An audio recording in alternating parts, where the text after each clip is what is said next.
Abu Hurairah went to the Prophet Muhammad sallallahu alaihi wasallam. He said, if anyone omits his fast for one day in Ramadan without confession or without being healed, then it is as if he were to fast. If he were to have fasted for the rest of his life, he would not have made that particular fasting that he has made. Allah is trying to tell us the benefit, the usefulness of the month of Ramadan. That particular month of Ramadan where you are expected to fast and deliberately, without any reason, without a cogent reason, you decided to break your fast. Then if you were to fast because of that for the rest of your life, you would not have even met the rewards and every other thing, the sacrifice that you have done for that particular day. Invariably, in Islam, you are not expected to break your fast without a cogent reason, without a reason of being ill, or the reason of actually traveling, or the reason of breastfeeding, or the reason of pregnancy, or the reason of unsoundness of health. So, and if you find yourself in that particular area, there are things that you are expected to do. So Allah said in the Quran, I think that particular slide was missed. It was the slide that we should have recited first. Allah said, Ya ayyuha alladhina amanu, kutiba alaykumus siyam, kama kutiba ala alladhina min qablikum, la'allakum tattaqun. O ye who believe, kutiba alaykumus siyam.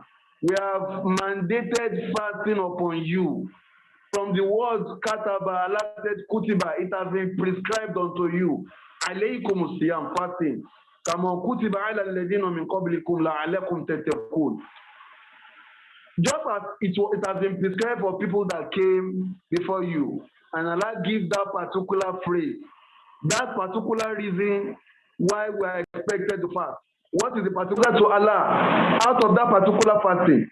Probably your secret life will eventually become better out of that particular fast. So invariably, the sole purpose of fasting is not just for physical exercise. Invariably, the purpose of fasting is not to be able to lose weight or to be able to do all those things. The very purpose of fasting is to be able to attain piety. How do you know whether you have attained more piety or not? How do you know? You know whether you have attained piety if perhaps those things you don't take as important in your life have started counting in your life. One of those things is that you see that somebody who is very, very hungry and is coming to you to give you some things. And as a result of that, before now, you don't even care. You feel, yes, I have 2,000 naira with me. That is the amount I plan to spend for the day. And you say, well, 2,000 naira, I don't have much on me. But by the time you started fasting, you started making up your mind to part away with a little sum out of that 2,000 naira meant for your daily upkeep. Then you can start asking yourself, you can start congratulating yourself that you have started attaining some level of piety. If before now, your tilawa to the Quran, you don't even recite one or two juzus per day. But by the time Ramadan comes, you have started taking that as very, very important in your life. Let me go to the Quran. Let me recite some of those juzus of the Quran. Let me do tadabburul Quran. Let me recite some verses of the Quran and try to digest the meaning and try to implement that meaning in my life. When you start doing all those things and all those things start counting in your life, you should start congratulating yourself that the fasting is beginning to have some significant impact in your life.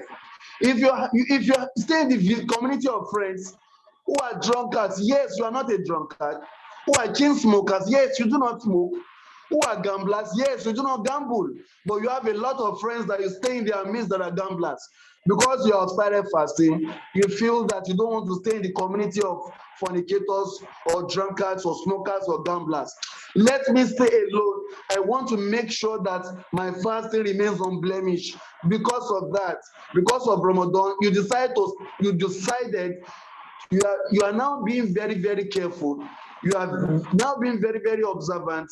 You are now being very, very wary of all those things that you do.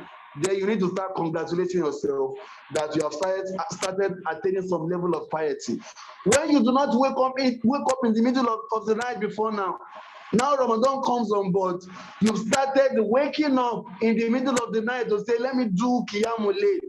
4 rak'ats, 6 rak'ats, 8 rak'ats that you were not doing before.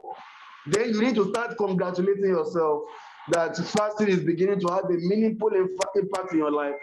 And in fact, it is now making you to become closer to Allah.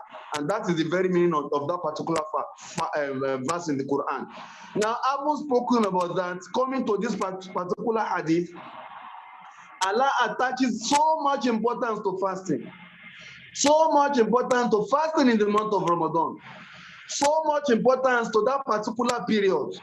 So much importance, so much that even if you fast in any other month, the reward you receive in those months does not even measure up to your reward you will receive in the month of Ramadan. So much that even Allah says in this particular hadith, if you miss that particular fasting deliberately, even if you were to fast for the rest of your life, the Holy Prophet Muhammad sallallahu alaihi wasallam told us that the reward you will receive for fasting for the rest of your life will not even match this particular reward. In fiqh, they told us that it is a grievous sin in the sight of Allah for a conscious Muslim to deliberately break his fast in the month of Ramadan. And if you are to have done that, the atonement is that he's going to fast for 60 days. Mutatabi'ain, that is going to be consecutive, 60 days consecutively, and one more for that fast as a sign of atonement. And scholars has even said that even if Allah wills, that's when Allah will forgive you. So even fasting for 60 days consecutively and one more day as an atonement. And Allah still says that I will only forgive you if I will. So in essence, it actually means that we cannot afford not to fast in the month of Ramadan, except with some conditions that we'll talk about.